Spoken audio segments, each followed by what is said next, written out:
చెల్లిస్తూ ఉన్నాం. ప్రభునందు ప్రియులారా,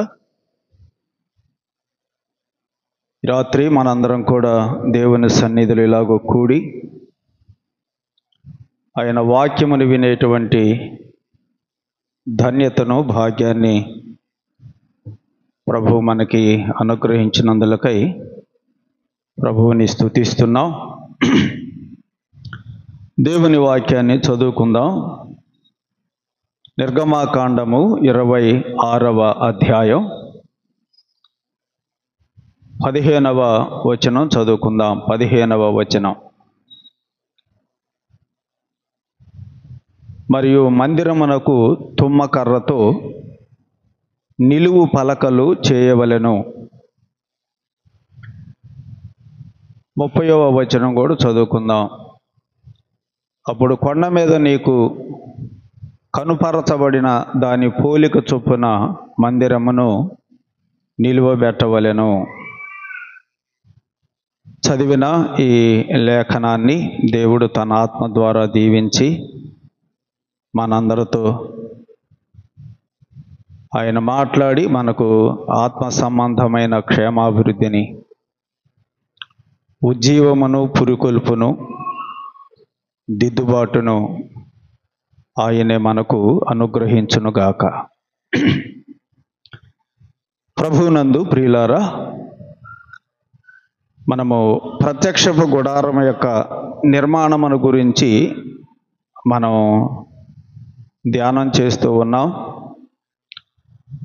మందసమును గురించి, బల్లను గురించి, దీపవృక్షమును గురించి, ఆ ప్రత్యక్షపు గుడారములో ఉండే ఆ 3 వస్తువులను గురించి మనం ధ్యానం చేశాం. తరువాత ఆ ప్రత్యక్షపు గుడారానికి పైన ఉండేటువంటి పై కప్పును గురించి కూడా మనం ధ్యానం చేశాం. పైన 4 రకాల తెరలు నిర్మించాలి అని దేవుడు తెలియచేశాడు. ఆ 4 రకాల తెరలను గురించి కూడా మనం ధ్యానం చేశాం. మనం పలకలను గురించి ఈ రాత్రి ధ్యానం చేస్తూ ఉన్నాం. 15వ వచనం నుండి 30వ వచనం వరకు కూడా ఆ ప్రత్యక్షపు గుడారం యొక్క పలకల నిర్మాణమును గురించి దేవుడు తెలియచేశాడు. పై కప్పు అంటే మనము బిల్డింగ్కి వేసుకునేటువంటి స్లాబుని తెలియచేస్తుంది. ఇప్పుడు మనం చదువుకున్నటువంటి పలకలను గురించి చదువుతూ ఉంటే బిల్డింగ్కు చుట్టూ ఉండేటువంటి గోడలను తెలియజేస్తుంది.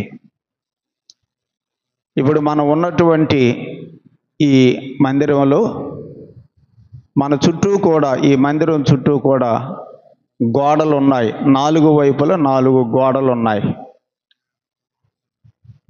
పై కప్పేమో స్లాబు. అలాగే ప్రత్యక్షపు గుడారాన్ని నిర్మించడానికి కూడా దేవుడు 4 వైపులా కూడా గోడలకు బదులుగా పలకలను తయారు చేసి పెట్టాలని చెప్పాడు. ఆ పలకల నిర్మాణమును గురించి, వాటి కొలతలు, అవి ఎన్నెన్ని పలకలు నిర్మించాలో, వాటిని ఏ విధంగా నిలువ పెట్టాలో, ఆ విషయాలన్నీ కూడా 15 నుండి 30వ వచనం వరకు కూడా దేవుడు ఆ విషయాలను తెలియచేశాడు. అందులో ఉన్నటువంటి ఆత్మ సంబంధమైనటువంటి పాఠాలను మనం నేర్చుకుందాం. ఈ మందిరానికి 4 వైపులు ఉన్నటువంటి ఈ గోడలు ఏ విధంగా ఉంటాయో, ప్రత్యక్షపు గుడారానికి కూడా చుట్టూ 4 వైపులా పలకలను తయారు చేసి పెట్టాలని దేవుడు చెప్పాడు. క్రొత్త నిబంధనలో ఈ యొక్క పాత నిబంధనలో దేవుడు మోషే ద్వారా నిర్మించినటువంటి ఆ ప్రత్యక్షపు గుడారం ఈనాడు సంఘమునకు పోలికగా ఉన్నది అని మనం ధ్యానం చేశాం మొదటిలోనే. ప్రత్యక్షపు గుడారం ఆనాడు ఇశ్రాయేలీల మధ్య దేవుడు నిర్మించమన్నాడు తాను నివసించడానికి. ఈనాడు సంఘమే దేవుని యొక్క మందిరము అని మనము ప్రారంభంలోనే చెప్పుకున్నాం. అలాగైతే ఆనాడు ప్రత్యక్షపు గుడారములో ఆ ప్రత్యక్షపు గుడారానికి 4 వైపులా నిలువబెట్టించినటువంటి ఆ పలకలు ఈనాడు సంఘములో ఉన్నటువంటి విశ్వాసులకు అవి పోలికగా ఉన్నాయి అని మనం జ్ఞాపకం చేసుకుంటున్నాం. ప్రత్యక్షపు గుడారము పలకలతో తెరలతో నిర్మించబడింది. ఆ తరువాత దాని లోపల కొన్ని వస్తువులు నిర్మింప చేసినట్లుగా మనం చూస్తున్నాం. ప్రత్యక్షపు గుడారము అనేది పలకలు తెరలతో నిర్మించబడింది. అలాగైతే ఈ పలకలు అనేవి సంఘములో ఉన్నటువంటి విశ్వాసులకు పోలికగా ఉన్నది అని మనం జ్ఞాపకం చేసుకుంటున్నాం. ఎఫెసీయులకు రాసిన పత్రికలో ఒక వచనం ఈ సందర్భంగా మనం చదువుకుందాం. 2వ అధ్యాయం, ఎఫెసీయులకు పౌలు రాసిన పత్రిక 2వ అధ్యాయము 22వ వచనం చూడండి. పౌలు ఏమని వ్రాశాడు? ఆయనలో మీరు కూడా అన్నాడు. మీరు కూడా అంటే యేసు ప్రభు రక్తము చేత విమోచించబడిన విశ్వాసులను గురించి ఇక్కడ వ్రాస్తున్నాడు. ఆయనలో మీరు కూడా ఆత్మ మూలముగా దేవునికి నివాస స్థలమై ఉండుటకు కట్టబడుచున్నారు. అలాగైతే దేవుడు నివసించే స్థలము ఎవరు అంటే మీరే అన్నాడు పౌలు. మీరు కూడా తన ఆత్మ మూలముగా ఆయన నివాస స్థలముగా ఉండటానికి మీరు కట్టబడుచున్నారు అన్నాడు. అలాగైతే దేవుని యొక్క నివాస స్థలము ఎవరంటే మీరే, విశ్వాసులే. ఆనాడు ప్రత్యక్షపు గుడారము నిర్మించాలంటే పలకలు అవసరమైనట్టుగా ఈనాడు సంఘము నిర్మించబడేది దేనితోటంటే విశ్వాసులతో. ఇదే విషయాన్ని ఇప్పుడు ఇక్కడ పౌలు ఎఫెసీ పత్రిక 2:22లో వ్రాశాడు. పేతురు కూడా ఏమని వ్రాశాడో మనం చదువుదాం. పేతురు పత్రికలో కూడా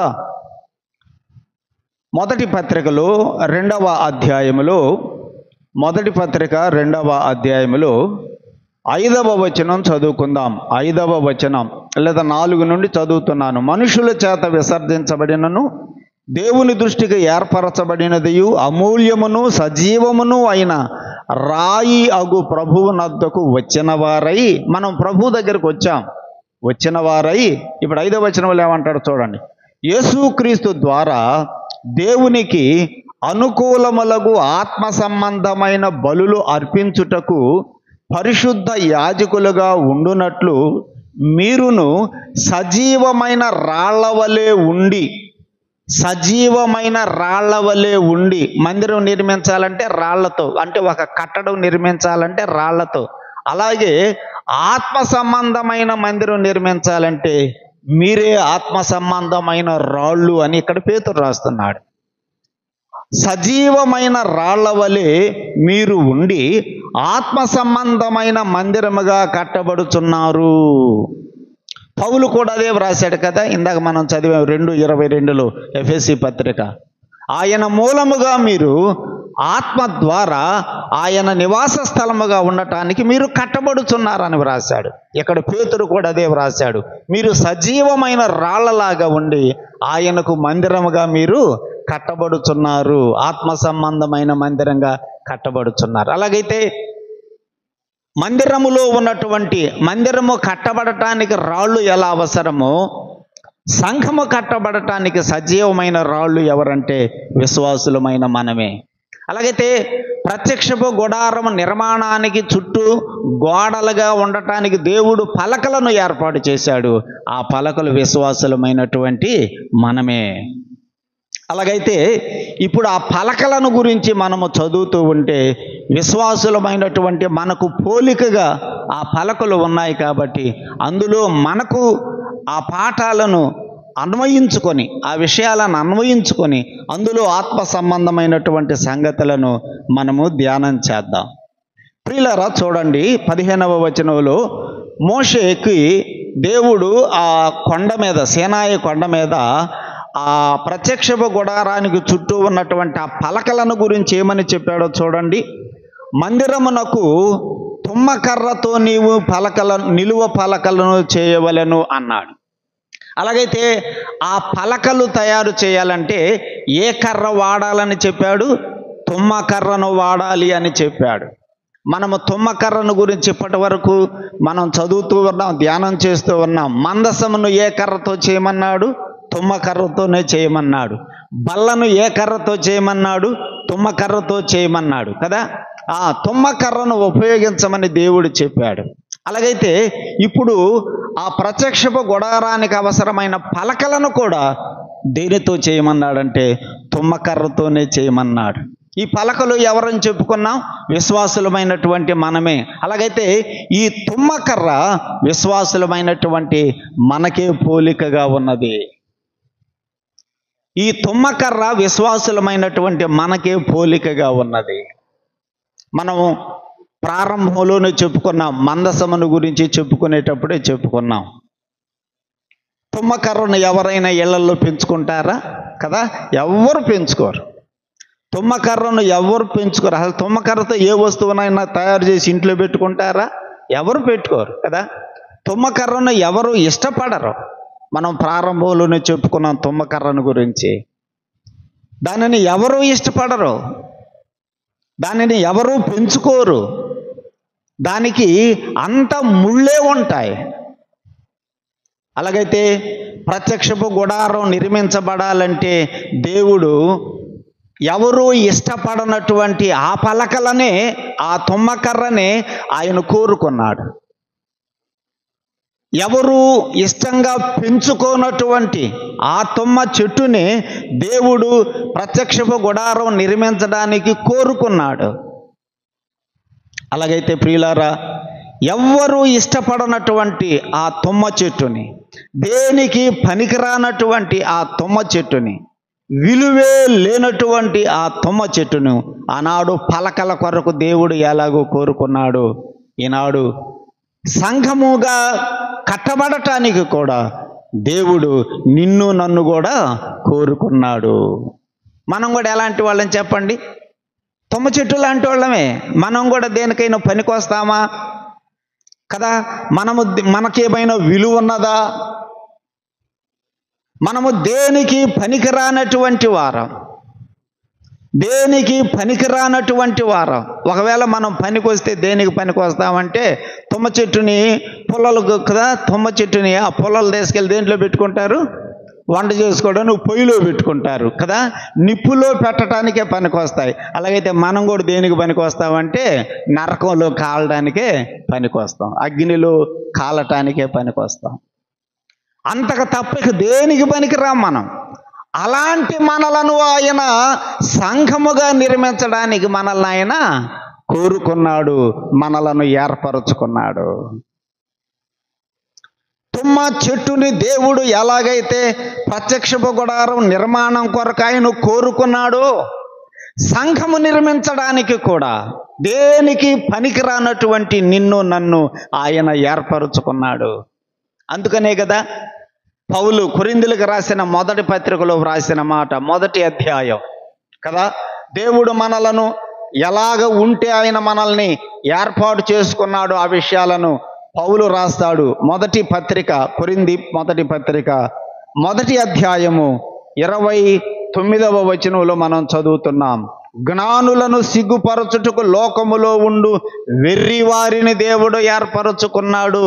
మనం ఎవరమి? వెర్రివారం అంటాడు. బలవంతులైన వారిని సిగ్గుపరచుటకు లోకములో బలహీనులైన వారిని దేవుడు ఏర్పరచుకున్నాడు. ఆ బలహీనులు ఎవరంటే మనమే. ఎన్నికైన వారిని వ్యర్థము చేయడానికి లోకములో నీచులైన వారిని, తృణీకరింపబడిన వారిని, ఎన్నిక లేని వారిని దేవుడు ఏర్పరచుకున్నాడు. ఆ తుమ్మ చెట్టు ఎన్నిక లేని చెట్టు, ఆ తుమ్మ చెట్టు విసర్జించబడిన చెట్టు, తుమ్మ చెట్టుకు విలువ లేదు, లెక్క లేదు. అటువంటి చెట్టును దేవుడు ఎలాగైతే ఆ పలకల కొరకు ఏర్పరచుకున్నాడు, సోదరుడా సోదరి, నీవు నేను కూడా తృణీకరింపబడిన వారం, విసర్జించబడిన వారం, బలహీనులం, దేనికి పనికిరానటువంటి వారం. అటువంటి పనికి మాలిన వారమైనటువంటి మనలను ఆయన మందిరము కొరకై, ఆయన సంఘము కొరకై నిన్ను నన్ను ఏర్పరచుకున్నాడు. ప్రియులారా, ఇది మనం ఆలోచన చేసినప్పుడు ఎంత ఆశ్చర్యం కలుగుతుంది. దేవుడు మన మీద ఎంత కృప చూపించాడో అది మనం అర్థం చేసుకోవాలి. ఆ తుమ్మ చెట్టును దేవుడు కోరుకున్నట్టుగా దేవుడు నిన్ను నన్ను కోరుకున్నాడు. లోకంలో ఎంతమంది జ్ఞానులు లేరు, ఎంతమంది బలవంతులు లేరు, ఎంతమంది ఎన్నిక చేయబడిన వారు లేరు, కానీ దేవుడు ఎవరిని ఏర్పరచుకున్నాడు? దేనికి పనికిరానటువంటి మనలను ఆయన ఏర్పరచుకున్నాడు. తుమ్మ చెట్టుకి అన్ని ముళ్ళే ఉంటాయి కదా. తుమ్మ చెట్టుకి అన్ని ముళ్ళే ఉంటాయి. ఆ తుమ్మ చెట్టు మనుషులని బాధిస్తుందా, లేకపోతే తుమ్మ చెట్టు మనుషులకి హాయినిస్తుందా? చెప్పండి.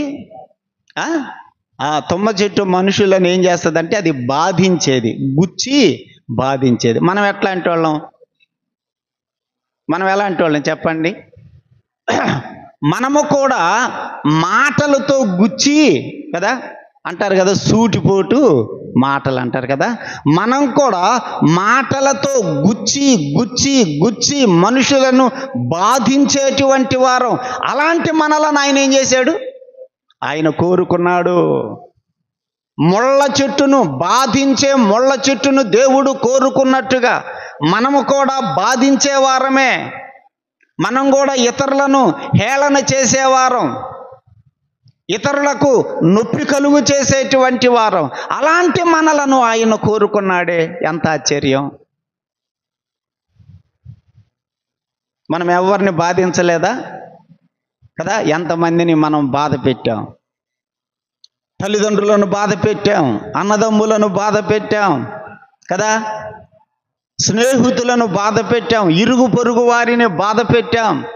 మన చేష్టల చేత, మన క్రియల చేత ఎంతమందిని బాధ పెట్టామో, మన క్రియల చేత, మన మాటల చేత. అలాంటి బాధించేటువంటి మనలను ఆయన ఏర్పరచుకున్నాడు. భూమి మీదకి ముళ్ళ చెట్లు ఎట్లా వచ్చినాయి? మనం మొదల్లోనే చెప్పుకున్నాం కదా. ముళ్ళ చెట్లు అసలు భూమి మీద దేవుడు మొట్టమొదటిగా మొలిపించాడా? కాదు. ఎప్పుడైతే లోకములోనికి కదా భూమి మీదకి పాపము ప్రవేశించిందో ఆదాము హవ్వల ద్వారా, అప్పుడు దేవుడు భూమిని ఏం చేశాడు? నేలను ఏం చేశాడు? శపించాడు. ఆ శాపము యొక్క ఫలితమే ఏమైంది? ముళ్ళ చెట్లు వచ్చినాయి. అలాగైతే ముళ్ళ చెట్లు రావడానికి కారణం ఏంటంటే శాపమే. అలాగైతే శాపగ్రస్తమైనటువంటి ముళ్ళ చెట్టుని దేవుడు ఏం చేశాడు? ప్రత్యక్షపు గుడారం యొక్క నిర్మాణానికి దేవుడు కోరుకున్నారు. సంఘమును నిర్మించడానికి కూడా, సంఘమును కట్టడానికి కూడా శాపగ్రస్తులమైనటువంటి మనలను ఆయన ఏర్పరచుకున్నాడు. ఈ విషయాలను ప్రియ సోదరుడా సోదరి ఆలోచన చేస్తుంటే దేవునికి మనం ఎంతగా కృతజ్ఞతలు చెప్పాలో ఆలోచన చేయండి. బాధించే నన్ను, శాపగ్రస్తుడనైనటువంటి నన్ను, దేనికి పనికిరానటువంటి నన్ను, పనికి మాలిన వాడనైన నన్ను ఆయన ఏర్పరచుకున్నాడు తన సంఘము కొరకై.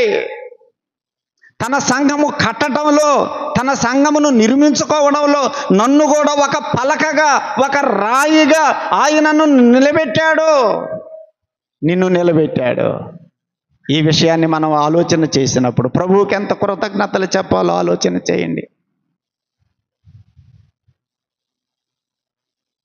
దేనికి పనికిరానటువంటి మనలను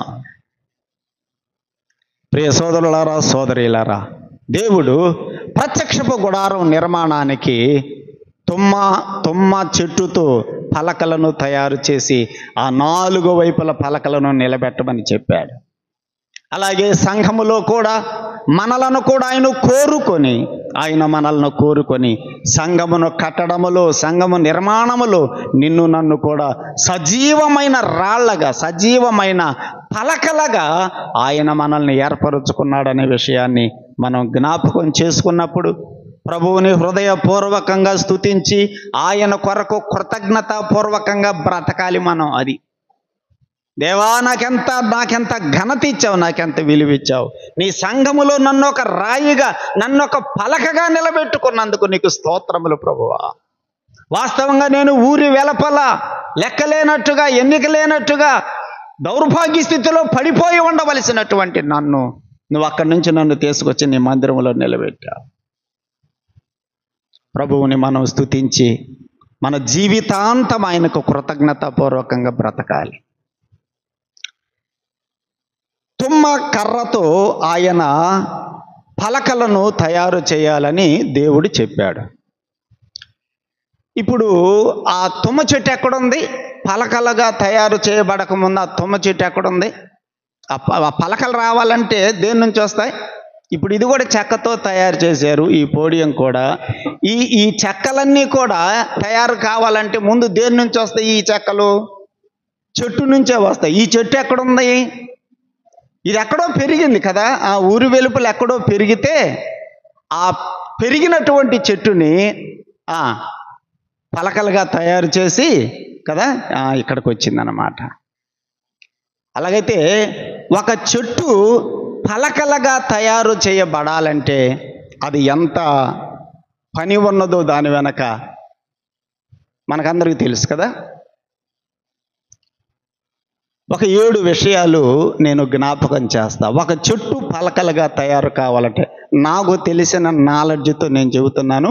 మీకు ఇంకా ఏదైనా తలంపులు వస్తే జోడించుదాం. ఒక 7 విషయాలు నేను జ్ఞాపకం చేస్తాను. ఒక చెట్టు పలకలుగా రావాలంటే కొంత ప్రాసెస్ ఉంది అక్కడ, దాని వెనక కొంత పని ఉంది. డైరెక్ట్గా పలకలు రావు. ఆ తుమ్మ చెట్టు, ఊరి వెలపల ఉన్నటువంటి ఆ తుమ్మ చెట్టుని ముందేం చేస్తారు? గొడ్డలితోటి నరుకుతారు. అంతేనా? తుమ్మ చెట్టుని ఏం చేయాలి? గొడ్డలితోటి నరకాలి. నరికి అది ఎక్కడైతే పెరిగిందో ఆ చోటు నుండి దానిని వేరు చేసి కదా బయటికి తీసుకొని రావాలి. ముందు అదేనా జరిగేది? ఒకేసారి పలకలు వచ్చేస్తాయా? రావు. ముందేం చేయాలి? ఆ చెట్టుని గొడ్డలితోటి నరకాలి. గొడ్డలితోటి నరికి అది ఎక్కడైతే మొలిచిందో ఆ మొలిచిన చోటు నుండి దానిని వేరు చేసి తీసుకొని రావాలి. నిన్ను నన్ను కూడా ఆయన సంఘములో సజీవమైన పలకలుగా నిర్మించటానికి నిన్ను నన్ను కూడా ఏం చేశాడు? లోకంలో నుంచి వేరు చేశాడా? వేరు చేయలేదా? వేరు చేసి ఆయన నిన్ను నన్ను కూడా సువార్త అనే గొడ్డలితోటి నరికి, ఏ గొడ్డలు ఉపయోగించాడు మనల్కి? సువార్త యేసు ప్రభువుని గురించిన రక్షణ సువార్తతోటి నిన్ను నన్ను ఆయన లోకములో పాపములో మొలిచినటువంటి మనలను ఆయన నరికి వేరు చేసి తీసుకొచ్చాడు. ఇప్పుడు మనందరిని ఆయన వేరు చేసి తీసుకొచ్చాడా? తేలేదా? వేరు చేయబడ్డామా లేదా? అందుకని పేతురు కూడా అపోస్తుల కార్యముల గ్రంథం 2వ అధ్యాయంలో చెప్పాడు, అయ్యా మేమేం చేయాలి, ఏం చేయమంటాం మమ్మల్ని అని వారు వాక్యము చేత పొడవబడి పేతురుని కడమ అపోస్తులను అడగగా అప్పుడు పేతురు ఏం చెప్పాడు? మీరు ఈ లోకస్తులకి వేరై రక్షణ పొందండి అని చెప్పాడు. ఏమవ్వాలన్నాడు? వేరై రక్షణ పొందండి. వేరు కావాలి. ఆ చెట్టుని అది ఎక్కడైతే మొలిచిందో ఆ మొలిచిన స్థలము నుండి గొడ్డలితోటి నరికి దానిని వేరు చేయాలి. నిన్ను నన్ను కూడా యేసు ప్రభు ఏం చేశాడు? లోకంలో నుంచి వేరు చేశాడు. ఆయన మనలను వేరు చేశాడు. ఇంతకు నేను ఒక ప్రశ్న అడుగుతున్నా, వేరు చేయబడిన మనం ఎలా జీవించాలి? లోకానికి వేరుగానే బ్రతకాలి, లోకంతో కలిసి కాదు. సంఘములో నిన్ను ఆయన సజీవమైన పలకగా నిలబెట్టాడంటే వేరుగా జీవించాలి. ఆయన నిన్ను లోకములో నుంచి వేరు చేశాడు. వెలుగుని చీకటిని ఏం చేశాడు? ఆదికాండం 1వ అధ్యాయంలో మనం చదువుతాం కదా, వెలుగుని చీకటిని వేరు చేశాను. ఆయన వేరు చేశాడు. ఆ రెండు కలిసి ఉండటానికి వీలు లేదు. ఆ తుమ్మ చెట్టులో పలకలు రావాలి అంటే ఆ చోటు నుండి అది వేరు అవ్వాల్సిందే. ఆ చోటు నుండి వేరు కావాలి. అమ్మా, నువ్వు వేరయ్యావా? ఇంకా లోకంలో నుంచి వేరు కాలేదా?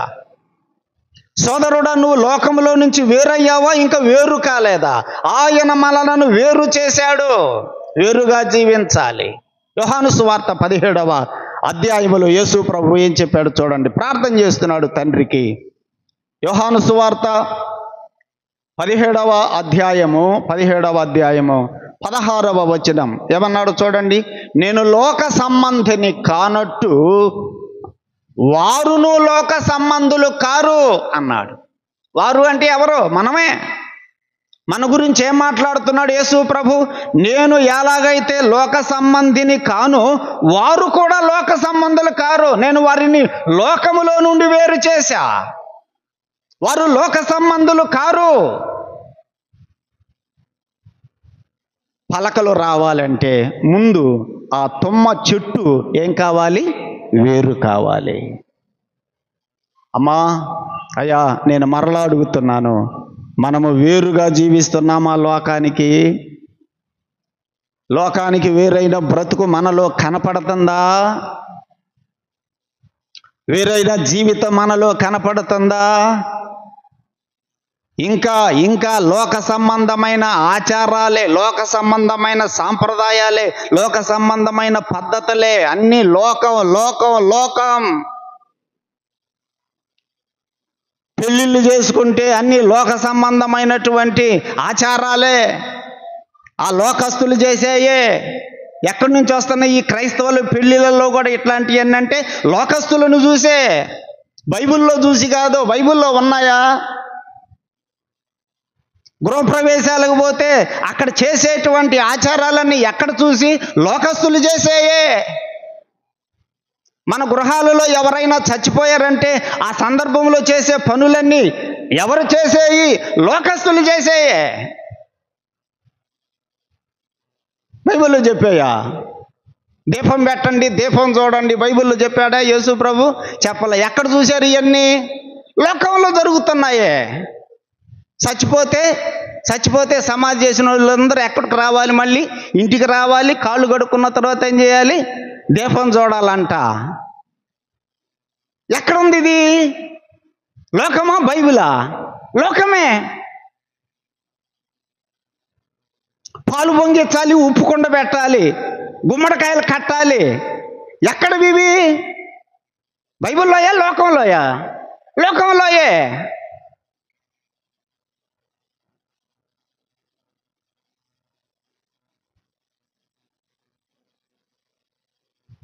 యేసు ప్రభు మనలను పెరిగిన చోట నుండి ఆ తుమ్మ చెట్టును వేరు చేశాడంటే వేరైపోవాలి.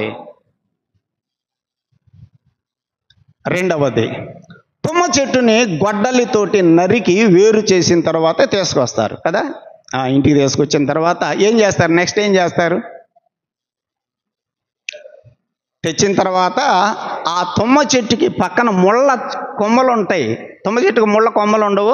ఆ ముళ్ళ కొమ్మలన్నిటిని ఏం చేయాలి? ఇప్పుడు కొడవలి తీసుకోవాలి. గొడ్డలి పని అయిపోయింది. ఇప్పుడు ఏం తీసుకుంటాడు?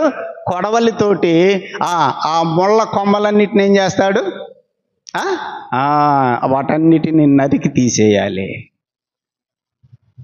అమ్మా, నీలో ముళ్ళ కొంపలన్నీ ఉన్నాయా? తీసేసాడా? తీసేయలేదా? ఇంకా మనలో ముళ్ళ కొమ్మలు ఉన్నాయా? తీసేసాడా లేదా? కొడవలితో చెక్కాలి. పలకలు రావాలంటే ఊరకనే రావు. తుమ్మ చెట్టులో నుంచి ముందు మొద్దును నరకాలి. ఆ మొద్దుకి ఉన్నటువంటి ముళ్ళ కొమ్మలన్నిటిని ఏం చేయాలి? ముందు మనం చెక్కాలి. కొడవలితో చెక్కుతారు. అమ్మా, అయ్యా, నీలో నాలో ఇంకా ముళ్ళ కొమ్మలు ఉన్నాయి కదూ. కోపము అనేది ఏంటిది? అదొక ముళ్ళ కొమ్మ. ఆగ్రహము ఏంటిది? అదొక ముళ్ళ కొమ్మ. ఎన్ని కొమ్మలే, ఆ కొమ్మలకి ఏముంటాయి? ఎన్ని ముళ్ళే. కోపాలు, ఆగ్రహాలు, ఇంకా పగలు. పగలు ఆ మాట ఎప్పుడు అన్నారంట? ఎప్పుడో 20 సంవత్సరాల క్రితం అన్నారంట. ఇప్పటికి నా కడుపులో ఎక్కడుందంట ఆ మాట? ఇంకా నా కడుపులో తిరుగుతుంది. అబ్బో! పగలు, పగలు, ద్వేషాలు, కోపాలు, ద్వేషాలు, పగలు, అసూయ. ఇవే ఏంటి? ఇవన్నీ ముళ్ళ కొమ్మలు. పలకలు రావాలంటే ముందు ఆ చెట్టుని వేరు చేయాలి. వేరు చేసిన తర్వాత ఆ ముళ్ళ కొమ్మలన్నిటిని ఏం చేయాలి? నరకాలి. మనలో ముళ్ళ కొమ్మలు ఇంకా ఉన్నాయి, పోలా. మనలో ఇంకా పోలా. ద్వేషం పోలా, పగలు పోలా, కోపాలు పోలా, అసూయలు పోలా. మనలో ఇవన్నీ పోవాలి, ఇవన్నీ పోవాలి. ఆయన ప్రత్యక్షపు గుడారములో నీవు నేను పలకలుగా ఉండాలంటే మనలో ఆ ముళ్ళ కొమ్మలన్నీ పోవాలి, ముళ్ళ కొమ్మలన్నీ పోవాలి.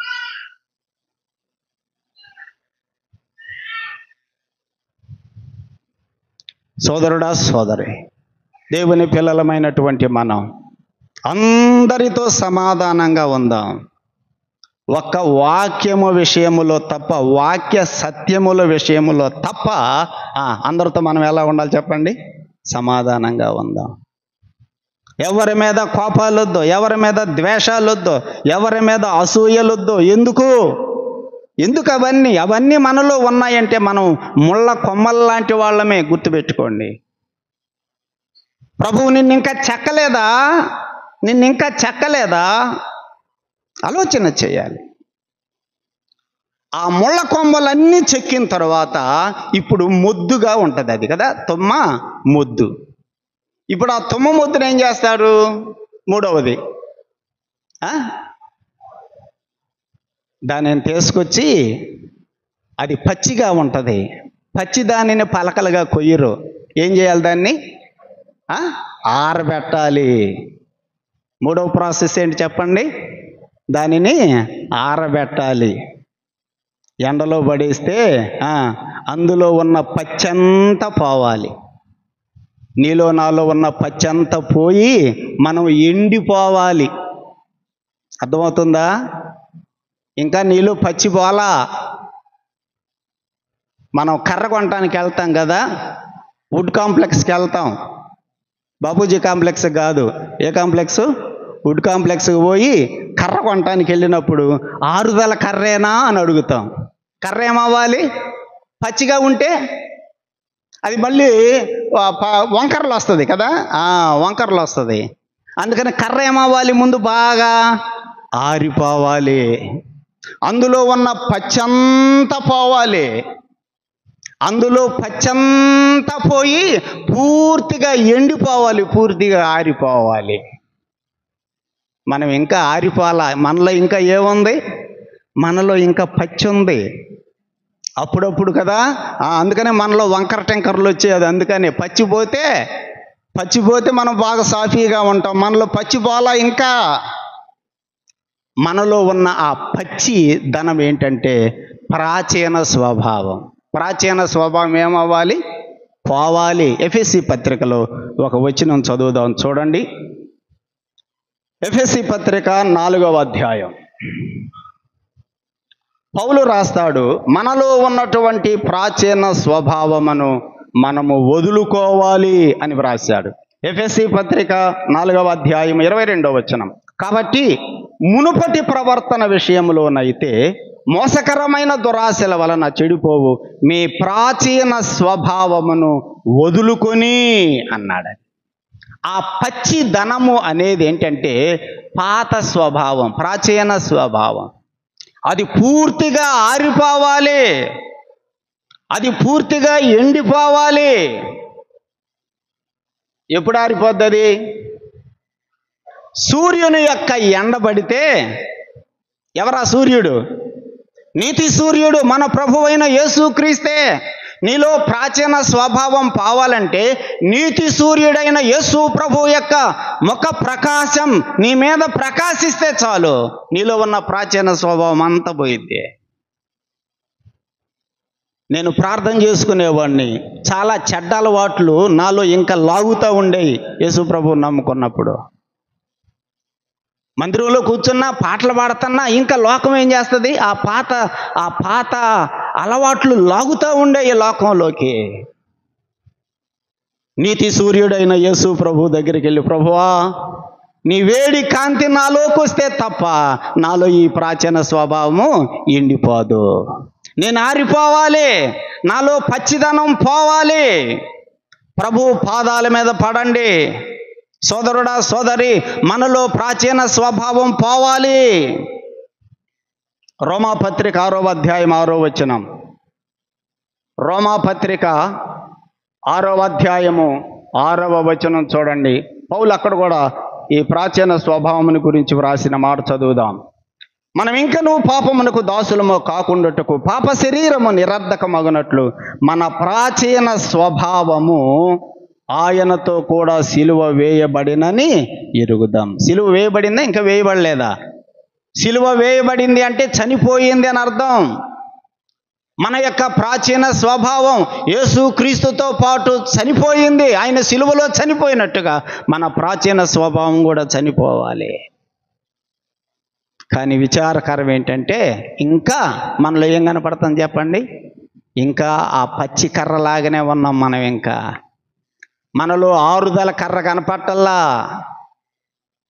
షాపుకు పోతే, వుడ్ కాంప్లెక్స్కి పోతే ఎవరు వచ్చినా కూడా ఏ కర్ర కొనుక్కొని వెళ్తారంటే ఆరుదల కర్రే కొనుక్కొని వెళ్తారు. పచ్చి కర్రను పట్టుకొని కూడా పట్టుకోరు.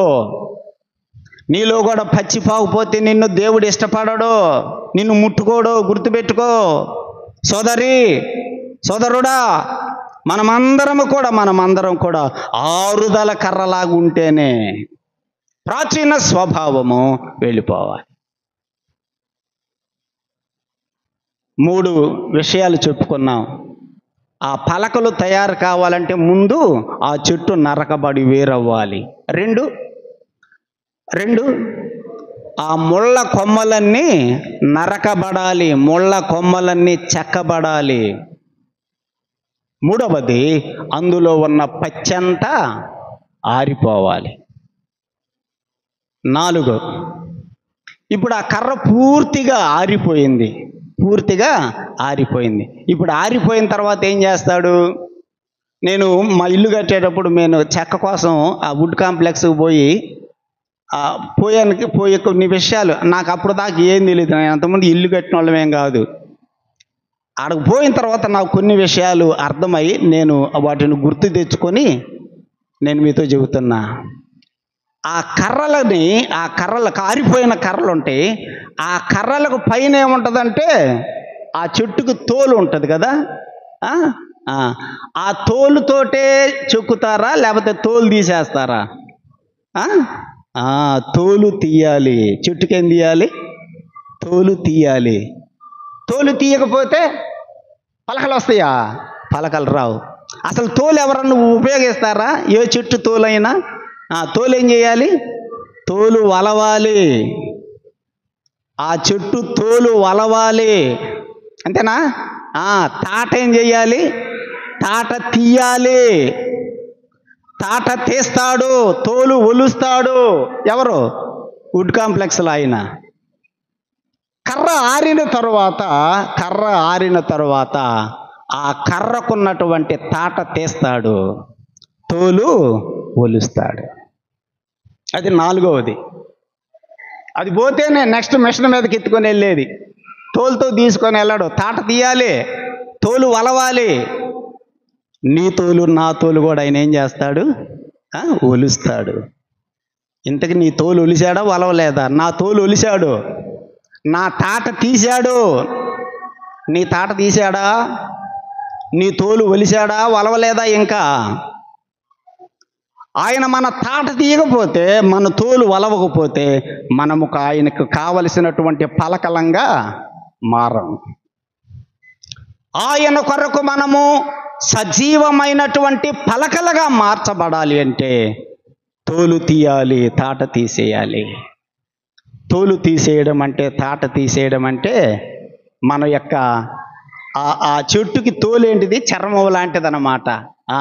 మన యొక్క శరీరము యొక్క ఆశలన్నీ, శరీరము యొక్క కోరికలన్నీ పోవాలి. చెట్టుకి తాట ఏంటిది? ఆ తోలేంటిది? మన యొక్క చర్మము కదా, దాని చర్మం అదైతే మన చర్మం, మన శరీరం. ఈ శరీరము యొక్క ఆశలు, ఈ శరీరము యొక్క కోరికలు పోవాలి. పోయినాయా? శరీర ఆశలు సచ్చినాయా? సావలేదా? ఇంకా శరీర కోరికలు పోయినాయా? పోలేదా? కాలి గోటి దగ్గర నుంచి తల వెంట్రుక దాకా మనకు అన్ని కోరికలే. ఎడ చచ్చినాయి? మన కోరికలు చావలా, మన శరీరము యొక్క ఆశలు చావలా. ఆయన కొరకు పలకలంగా మనం ఉండాలంటే ఆ తాట పోవాలి, తాట తీయబడాలి. శరీర కోరికలు చావాలి, చంపుకోవాలి. ఆలోచన చేయి. ఎఫెసీయులకు రాసిన పత్రిక 2వ అధ్యాయంలో పౌలు రాసిన మాట చూడండి. మొదటి వచనంలో రాశాడు కదా, మనము అపరాధముల చేత, పాపముల చేత చనిపోతే యేసు ప్రభుతో కూడా బ్రతికించాడు అని వ్రాస్తూ 2వ వచనంలో ఏమని వ్రాశాడు చూడండి. లేకపోతే 3వ వచనంలో చెప్పాడు ఆ మాట, వారితో కలిసి మనం అందరము శరీరము యొక్కయు మనసు యొక్కయు కోరికలను నెరవేర్చుకొనుచు. ఎప్పుడు సంగతి ఇది? ఇది ఎప్పటి సంగతి? శరీరము యొక్క కోరికలు, మనసు యొక్క కోరికలు నెరవేర్చుకుంటున్నామట. ఎప్పటి సంగతి ఇది? పౌలు రాసింది మునుపు సంగతి. యేసు ప్రభువుని ఎరగనప్పుడు సంగతి. ఎరిగిన తర్వాత కూడా ఇంకా శరీరం యొక్క కోరికలు, మనసు యొక్క కోరికలు చావకపోయా. ముసలోళమైనా కూడా ఎప్పుడు దాకా చావలేదు ఈ కోరికలు? ఎప్పుడు దాకా చావలేదు? 60లో కూడా 20 లాగా ఉండాలంట. ఎట్టుండాలి?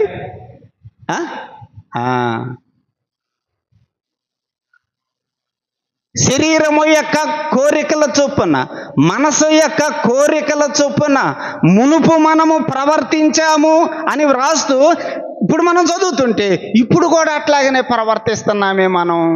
ఇంకేమన్నాడు చూడండి 3వ వచనం, వారితో కలిసి మనమందరము శరీరము యొక్కయు మనసు యొక్కయు కోరికలను నెరవేర్చుకొనుచు మన శరీర ఆశలను అనుసరించి. శరీరానికి ఏమన్నాయి చెప్పండి? ఆశలు. అమ్మా, నీ శరీరము యొక్క ఆశలు చావలేదా? అయ్యా, నీ శరీరము యొక్క కోరికలు చావలేదా? మునుపుడి సంగతి వేరులే, ఇప్పుడు ప్రభువు నమ్ముకున్నాంగా, ఇంకా చావకపోతే ఎట్లా? శరీరము యొక్క మనసు యొక్క కోరికలు నెరవేర్చుకొనుచు మన శరీర ఆశలను అనుసరించి మునుపు ప్రవర్తించుచు అని అన్నాడు. కానీ మనం ఇప్పుడు కూడా ప్రవర్తిస్తుంటమే. మునుపే కాదు, ఇప్పుడు కూడా ప్రవర్తిస్తుంటమే. మన కోరికలు, మన శరీరము యొక్క ఆశలు కదా, ఎక్కడి నుంచి ఎక్కడి దాకా? తల మొదలుకొని పాదాల దాకా అన్ని ఆశలే. ఆ తుమ్మ చెట్టుకి తాట తీయబడాలి, ఆ తోలు వలవబడాలి. మన శరీరాశలు, మన శరీర కోరికలు కూడా చచ్చిపోవాలి. 5వది, ఇప్పుడు ఆ తాట తీసేశారు, ఆ తోలు ఒలిసేశారు. ఇప్పుడు ఏం చేస్తాడు? మళ్ళీ నెక్స్ట్ ఏం చేస్తాడంటే, ఆ తుమ్మ చెట్టు దాదాపు ఒక 20 అడుగులు ఉందనుకోండి పొడవు, 20 అడుగులు పొడవు ఉందనుకోండి. మనకి ఎన్ని అడుగులు కావాలి? అది చూడండి ఒక మాట, 16వ వచనం చూడండి. 16వ వచనం, పలక పొడుగు 10 మూరలు అన్నాడు. పలక పొడుగెంత? 10 మూరలు. ఇప్పుడు మనం ఆ కాంప్లెక్స్కి వెళ్ళిన తర్వాత మాకు ఇంత పొడుగు కొలత ఉన్నటువంటి ఆ చెక్కలు కావాలని అడుగుతాం. అప్పుడు ఏం చేస్తాడు? అది ఒకవేళ 15 అడుగులు పొడగుందనుకోండి, ఏం చేస్తాడు దాన్ని? రంపంతో కొలతేస్తాడు. ముందు టేపుతోటి కొలతేసి 10 అడుగులు కొలతేసి అంతవరకు మార్కు చేసుకొని అక్కడి నుంచి రంపంతో ఏం చేస్తాడు? కోస్తాడు. ఆ పొడవుగా ఉన్నటువంటి దానిని, ఆ కర్రను ఏం చేస్తాడు? అవసరమైన సైజుకి రంపంతో కోస్తాడు. యేసు ప్రభు తనకు అవసరమైన సైజుకి నిన్ను నన్ను కూడా ఏం చేస్తాడు? కోస్తాడు. ఆయనకి ఏ సైజు కావాలో ఆ సైజుకు నిన్ను నన్ను కోస్తాడు. నీలో నాలో పొడుగు కనపడింది అనుకో, ఆయనకేం కనపడకూడదు? పొడవు కనపడకూడదు. నా కొలతకు నువ్వు రావాలి. నా కొలతకు నువ్వు రావాలి అంటే ఎంత పొడవు ఉన్నావో ఆ ఎక్సెస్గా ఉన్న పొడవుని రంపంతో ఏం చేస్తాడు? కోసేస్తాడు. అర్థమైందా? మనలో పొడుగు కనపడతా ఉంటుంది. ఏం కనపడుతుంది?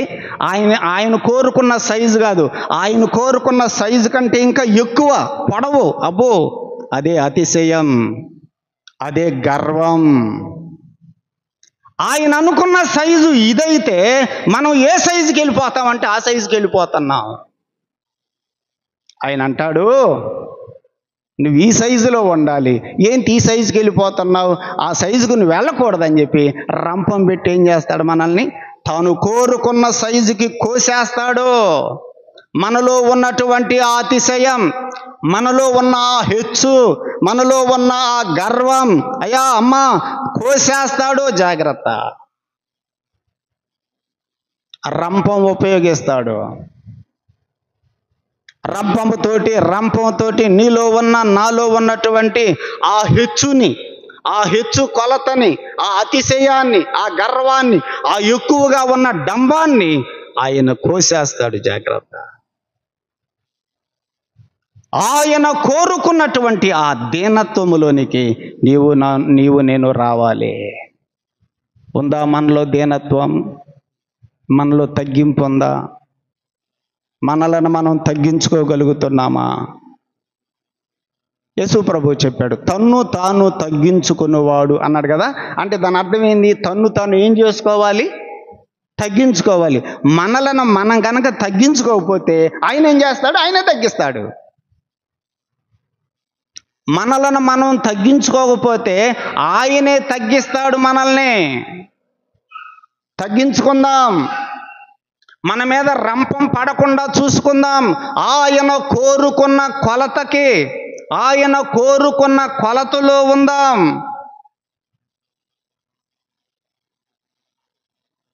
అతిశయం, అహంకారం, గర్వం మనలో కనపడుతుంటే ఆయన తీసివేస్తాడు.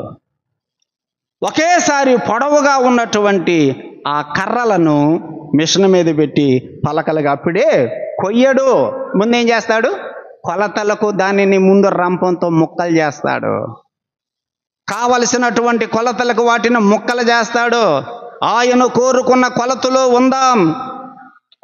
పేతురు రాసిన మొదటి పత్రిక 5వ అధ్యాయం 5వ వచనంలో పేతురు రాస్తాడు, ఆయన బలిష్టమైనటువంటి చేతుల క్రింద మనము దీన మనస్కులమై ఉందాం. ఆయన అహంకారులను ఎదిరించి దీనులకు కృపను ఆయన అనుగ్రహించేవాడు.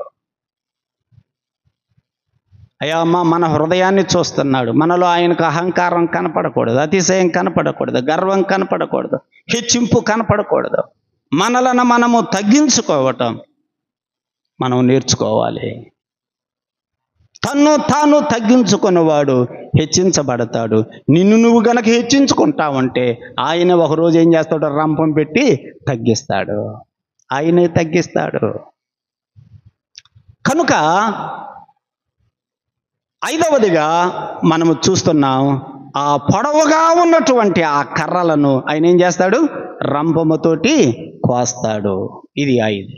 ఆ తరువాత ఇప్పుడు ఏం చేస్తాడు? ఆయన మనం కోరుకున్న సైజు చెప్పిన తర్వాత ఇప్పుడు వాటిని పట్టుకొని వెళ్ళి మిషన్ మీద పెడతాడు కదా. మిషన్ మీద పెట్టి బ్లేడులతో ఏం చేస్తాడు? దాన్ని దాన్ని ఏం చేస్తాడు? పలకలుగా కోస్తాడు. ఇప్పుడు వస్తాయి పలకలు. చూడండి ఎంత ప్రాసెస్ జరిగింది. ఎక్కడో పొలములో ఊరులు చివరన పెరిగినటువంటి ఆ తుమ్మ చెట్టులు గొడ్డలతో నరికి, కొడవలితో చెక్కి, ఎండలో ఆరబెట్టి, తాట తీసివేసి, రంపములతో కావలసిన సైజులకు కోసి, ఇప్పుడు మిషన్ మీద పెట్టి వాటిని ఏం చేస్తాడు? పలకలుగా కోస్తారు. పలకలుగా కోసి వాటిని ఒకదాని మీద పెట్టి ఒకటి పేర్చిన తర్వాత మనం పోయి వాటిని కొంటాం. కొన్న తర్వాత ఏం చేస్తాం? నేరుగా తీసుకొని రాం, తోపుడు పట్టించాలి వాటిని. అవునా? నెక్స్ట్ ఏం చేయాలి? తోపుడు పట్టిస్తారు. తోపుడు ఎందుకు పట్టిస్తారు? ఆ చెక్కలో ఎత్తుపల్లాలు ఉంటాయి. చెక్కలో ఏముంటాయి? ఎత్తుపల్లాలను సరిచేయటానికి ఆ తోపుడు మిషన్లో పెడతాడు. మీరు చూసి ఉంటారు. తోపుడు పట్టిన తర్వాత మళ్ళీ ఆ కర్రని ఎట్లా పెట్టి చూస్తాడు. ఎందుకు? ఆ కర్రని ఎట్టు పెట్టి కంటి దగ్గర పెట్టి చూస్తాడు. ఈ కంటి దగ్గర నుంచి ఆ చివరి దాకా ఎట్లా ఉండాలి? అది చక్కగా ఉండాలి. మధ్యలో గుంటలు ఎక్కడ ఉండకూడదు. సమముగా ఉండాలి. సోదరుడా, సోదరి, ఇంత ప్రాసెస్ జరగాలి. అవి పలకలుగా తయారు చేయబడాలంటే ఆయన పలకలుగా నిన్ను నన్ను చేస్తాడు. తోపుడు పడతాడు మనల్ని. ఆయన మనలను తోపుడు పడతాడు. నునుపుగా ఉండాలి. చెక్కలు ఎలా ఉండాలి చెప్పండి? నున్నగా ఉండాలి. ఆ నున్నగా ఉన్న తర్వాత అప్పుడు తీసుకొచ్చి వాటిని తలుపులుగాను, కిటికీలుగాను, కదా, బల్లగాను, బెంచీలుగాను వాటిని ఉపయోగిస్తా. దేవుడు చెప్పాడు మోషేతోటి, తుమ్మ కర్రతో నీవు పలకలు తయారు చేయాలి అని చెప్పాడు. అలాగైతే ఇప్పుడు మోషే తుమ్మ కర్రతో పలకలు చేయాలంటే ఈ పని అంతా చేశాడా, చేయలేదా? ఈ పని అంతా చేస్తేనే ఇప్పుడు పలకలు తయారయ్యేది. సోదరుడా, సోదరి, నిన్ను నన్ను కూడా లోకములో నుండి ఆయన వేరు చేసి ఆయన మన తాట తీసి, మనలను ఎండలో ఆరబెట్టి, ప్రాచీన స్వభావమును తొలగించి, మనలో ఉన్న శరీర కోరికలను నశింపచేసి, మనలో ఉన్న అసూయ, ద్వేషాలు, పగలు, వీటన్నిటిని కూడా ఆయన తీసివేసి, ఆయన కోరుకున్నటువంటి సైజులో మనల్ని ఉంచి, మనలో ఎలాంటి ఎత్తు పల్లాలు లేకుండా మనలను చదును చేస్తాడు, నునుపు చేస్తాడు. అప్పుడు ఈ పలకలను ప్రత్యక్షపు గుడారములో నిర్మించటానికి ఉపయోగిస్తాడు. నున్నగా ఉన్న పలకలంగా మనం ఉన్నామా? ఇంకా మనలో ఎత్తు పల్లాలు కనపడుతున్నాయా? ఇంకను మనలో గరుకుతనం కనపడుతుందా? ఎట్లా ఉండాలి? చెక్క ఎలా ఉండాలి చెప్పండి? స్మూత్గా ఉండాలి, నున్నగా ఉండాలి. చెయ్యట పెడితే ఎట్లా తగలాలి? స్మూత్గా తగలాలి, నునుపు తగలాలి. క్రీస్తు స్వరూపము నీలో నాలో కనపడాలి అని రాస్తాడు పౌలు. అటువంటి జీవితం మనలో ప్రభువుకి కనపడినప్పుడు, ప్రియ సోదరుడా, సోదరి, నిన్ను నన్ను ఆయన సజీవమైన పలకలుగా ఆయన ప్రత్యక్షపు గుడారములో మనల్ని ఏర్పాటు చేసుకుంటాడు. ఇలాంటి జీవితాలు మనలో ఉన్నాయా? వేరైన జీవితం, మొత్తం నేను 7 పాయింట్లు చెప్పాను. వేరైన జీవితం, తర్వాత శరీర స్వభావాలు, ఆ శరీర సంబంధమైనటువంటి లక్షణాలు అన్నీ చెక్కబడాలి. మూడవది చెక్కిన తర్వాత ఏం చేస్తాడు? ప్రాచీన స్వభావం మనలో నుంచి పూర్తిగా పోవాలి, పచ్చిదనం పోవాలి. 4వది ఆ తాట తీసివేయబడాలి. మనలో ఉన్న శరీర కోరికలు, మనలో అన్నీ నశించిపోవాలి. ఆ తరువాత మనలో గర్వము, అహంకారము, హెచ్చింపులు అన్నీ కూడా తొలగిపోవాలి. ఆ తరువాత ఆయన కొరకు ఇష్టమైనటువంటి పలకలుగా మనం రూపించబడి, మనలో ఎత్తు పల్లాలు లేకుండా, కరుకుతనం లేకుండా, నునుపుగా ఆయన క్రీస్తు స్వరూపము మనలో కనపడేటట్లు మనం జీవించాలి. మనలో ఆయనకు కనపడవలసింది ప్రేమ కనపడాలి, మనలో ఓర్పు కనపడాలి, మనలో దీర్ఘశాంతము కనపడాలి, మనలో సాత్వికము కనపడాలి, మనలో తగ్గింపు కనపడాలి. అది నునుపుదనం అంటే అది. ఆ రీతిగా మనం జీవించినప్పుడు ఆయన కొరకు ఇష్టమైనటువంటి ఫలకలంగా మనము రూపించబడగలం. సోదరుడా, సోదరి, వాక్యం విన్నాం. మనలో ఇంకా ఏమైనా లోపాలుంటే ఈ రాత్రి ప్రభువుకు అప్పగించుకుందాం. ప్రభువుకు అప్పగించుకుందాం. ఆయనే మన ఆత్మ సంబంధమైనటువంటి వడ్రంగి. ఆయనే చెక్కుతాడు, ఆయనే కోస్తాడు. ఆయనకు అప్పగించుకుందాం. ప్రభువా, నీకు ఇష్టముగా ఉన్నటువంటి లక్షణాలు నా జీవితంలో తీసివేయి, సరిచేయి ప్రభువా. అప్పగించుకుందాం. ఆయన రంపములు పెట్టి కోస్తాడు శ్రమల ద్వారా. అందుకని భక్తుడు అన్నాడు 119వ కీర్తనలో, శ్రమ నుండి ఉండుట నాకు మేలాయను. అవును ప్రియులారా, ఎన్ని శ్రమలు వస్తాయో ఆ శ్రమల ద్వారానే మనము క్రీస్తు స్వరూపంలోనికి మనం మార్చబడగలం. అది శ్రమలు రాకపోతే మనలో అవన్నీ పోవు. కనుక ప్రభు కొరకు ఇష్టమైనటువంటి జీవితం మనం జీవించి ప్రభు నామానికి మనం మహిమ తెచ్చే వారంగా బ్రతుకుదాం. ప్రార్థన చేద్దాం. పరిశుద్ధుడు అయిన మా ప్రియ తండ్రి, ప్రత్యక్షపు గుడారం నిర్మించబడటానికి తుమ్మకర్రతో పలకలు చేయాలి అని చెప్పావు. ఆ తుమ్మకర్రతో చేయబడిన పలకలము మేమే. ఆ తుమ్మ చెట్టు పలకలుగా రూపించబడాలి అంటే దాని వెనక ఎంత పని ఉన్నదో, ఎటువంటి రూపములలోనికి అది రావాలో మేము జ్ఞాపకం చేసుకున్నాం. అటువంటి రూపములన్నీ మాలో రావాలి అని మమ్మలను మేమే నీకు అప్పగించుకుంటున్నాం. ప్రభువా, మమ్మలను ఇంకా కొడవలితో చెక్కండి. మాలో ఆ పచ్చిదనము పోయేటట్లుగా నీ సూర్యకాంతిని మా మీద ప్రకాశింపచేయండి. ప్రాచీన స్వభావము మాలో నశింపచేయండి. అప్పగించుకుంటున్నా. నీకు ఇష్టము లేని జీవితాలు, లక్షణాలు మాలో ఏమేమి ఉన్నాయో కొన్ని మాకు మంచిగా కనపడచ్చు, కానీ అవి నీకు చెడ్డగా ఉంటాయి. ప్రభువా, వాటన్నిటినీ మాలో నుంచి తొలగించి నీ పిల్లలమైన మేమందరం కూడా నీ స్వరూపము కలిగినటువంటి వారంగా మేము జీవించడానికి దయ చూపించండి.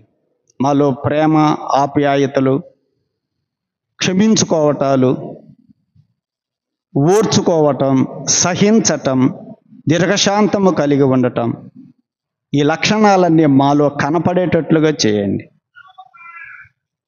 నునుపైన జీవితం మీకు కనపడేటట్లుగా చేయండి.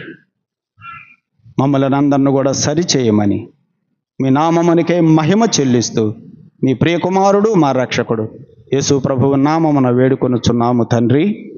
ఆమేన్. అందరికీ వందనాలు. కూడిక ముగించబడింది. సెలవు తీసుకుందాం.